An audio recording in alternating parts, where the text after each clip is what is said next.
David, thanks a lot. And now to a story that you'll only see on 13 tonight. A mother's plea for justice.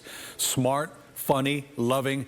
That's how Allana Gray described her daughter, Egypt, here. And according to HPD investigators, the 2-year-old was killed last week in West Houston by a hit-and-run driver. The heartbroken mother spoke with our Liliana Pearson, and tonight she's asking for that driver to come forward and give the family some peace. Liliana. Allana Gray tells us that she was detained for hours following her daughter's death, but thankfully she had proof that was able to get her released. Now she's asking the person who actually committed this hit and run to please turn themselves in to police, describing her daughter as a light, saying that she had her entire life left to live. But if you hit her, if you've seen anything, if you've seen who hit her, please just say something. Allana Gray says that she was out doing errands Wednesday while Egypt's father was watching her and her 4-year-old brother as they played on their apartment steps. Gray says he ran inside to grab his phone, turned around to go back out, and was met by the 4-year-old son. My son was coming up, he was running up the stairs, and he stopped and he said, "Where's your sister?"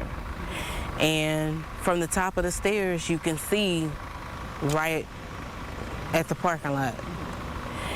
And he said when he looked up, he saw her. Gray got the frantic call about what happened just as she was coming home and pulled into chaos. People had come out of their homes at the commotion, and at some point, police were called because a family member was allegedly confronting people with a firearm out. But Gray was focused on one thing. When I seen my baby, I almost passed out. Someone told her they had called an ambulance, but Gray says she couldn't wait.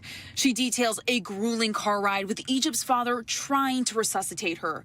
Egypt was pronounced dead at the hospital, and Gray says she was put in handcuffs. They detained me. They put me in handcuffs.